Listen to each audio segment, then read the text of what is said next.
Hey guys, we got a treat for you today. We're always talking about asphalt shingle roofing claims, but here we have a concrete tile roof claim. We're gonna walk through this roof, look at some of the damage, try to put the picture together. I wanna show you guys what we need to do and what we need to document to help get this roof and the proper coverage extended so we can make repairs. So we started here, you see our ladder, we come up on the house. Now from down in the street we could look up and see a few tiles misplaced, things like that, but immediately we come up on the roof and we see some of this here. We see chips, broken tile, that hip right there has some misplaced tile. So what I like to do, typically if it's something, especially a concrete tile, and I'm trying to determine if it needs to be, if it's claim worthy, or if we just need to provide them a retail estimate, I usually will kind of walk through the roof and get a general idea of the damages. So I've already done that.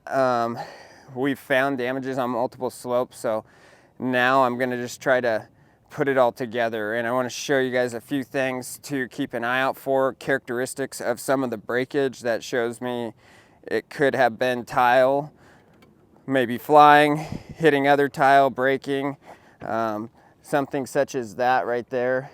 The way this is broken right here and misplaced, you have this hip is broken too. This kind of tells me this is likely it wasn't somebody stepping on here. It'd be probably unlikely for somebody to step right here on this ridge, break this tile, and finish it off right there without falling off the roof.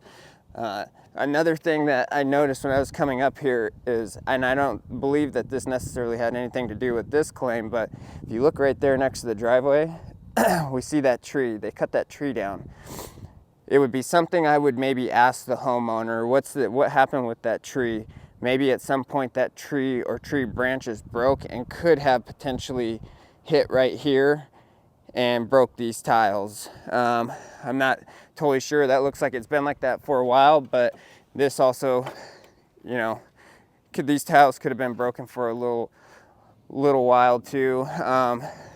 However though, like if I look at the underlayment right here, you can see it doesn't look like it's been overly exposed to the elements for too long. You'll really start to get a lot of dirt and debris on underlayment that's been exposed.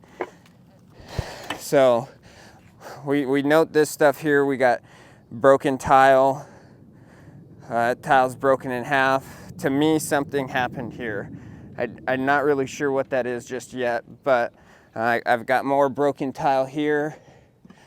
This would kind of be an awkward place for someone to step and break a tile.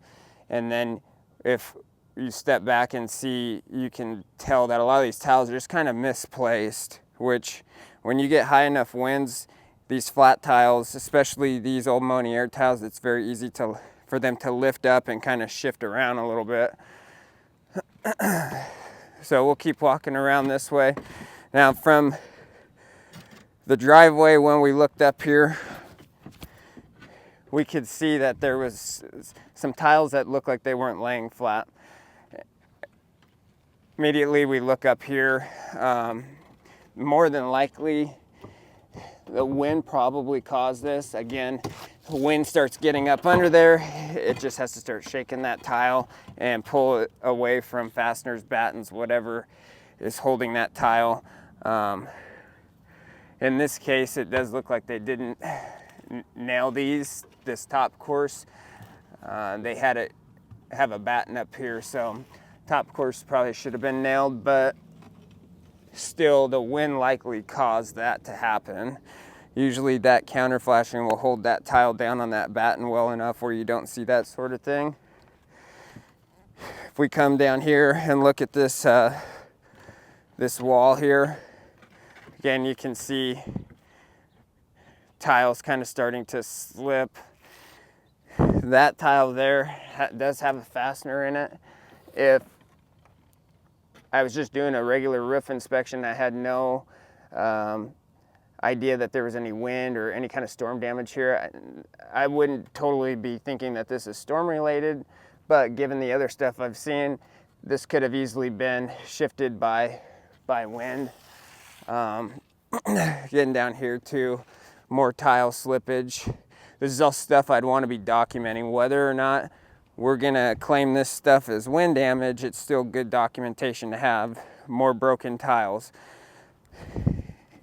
If we were just quoting this homeowner for a re-roof or a lift and reset, we like to call it, where we're just redoing the underlayment, all these tiles that are broken like that, we won't be able to reuse those. So it's good to get a good idea of how much breakage you got.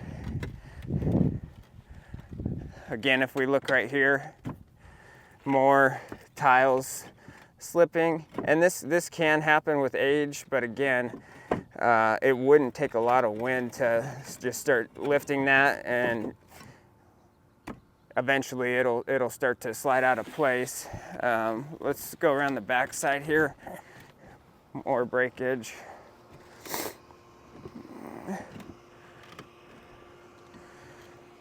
So this is obvious wind back here, and where we kind of really start to put some of these pieces of the puzzle together. Had this not been on this roof, the damage that we just looked at is probably not quite enough to warrant a claim. Without some strong evidence of whether that's tiles that flew over and broke these tiles, maybe there's some tile on the ground, that's probably not enough damage to warrant a claim. However, we come back here and there's obviously extensive wind damage to this back slope. So the one thing that we do see with tiles, especially a flat tile from time to time, is like we will get little spin ups, I guess you could call them. And if you look at the way that this tile is misplaced, more than likely a spin up of some sort happened down low, came up, and probably stopped right in here somewhere. I have seen these things throw tile, 50 to 75 yards before, so it's not unfeasible for this tile to have ended up over there breaking other tiles. Now, when we look at it, what we're really trying to look for when it comes to damage on concrete tiles is stuff like this, broken tiles, where it's clearly obvious that these tiles were broken from being lifted up, slammed back down.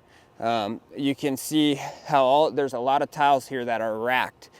So all these tiles are gonna have to come back out and be relayed. Now, this tile here, and what we really need to try to find to help support our case is damage to the underlayment.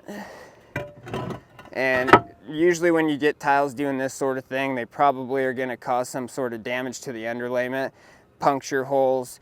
I would have to imagine that this is going to be a hole right here. So this is stuff that needs good documentation of it.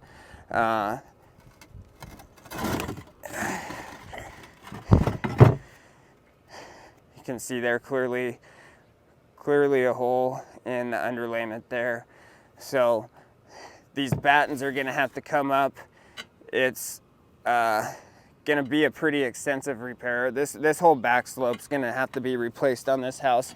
The one thing about this tile, is an old Monier tile. Pioneer has a similar tile. It's relatively thin.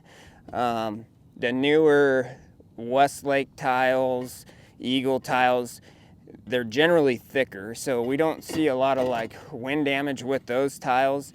These flatter, lower profile ones, they tend to lift quite often and fairly easy.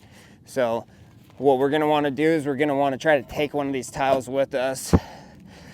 We're still gonna, similar to like our shingle roofs, we're still gonna have to do a shingle identification, but a tile identification. We'll send one out to ITEL, see if it's available. This is an important part of this claim process to get this roof covered appropriately. Because we start looking through here really, you really have to paint the picture. Broken tiles. Broken tiles. Now,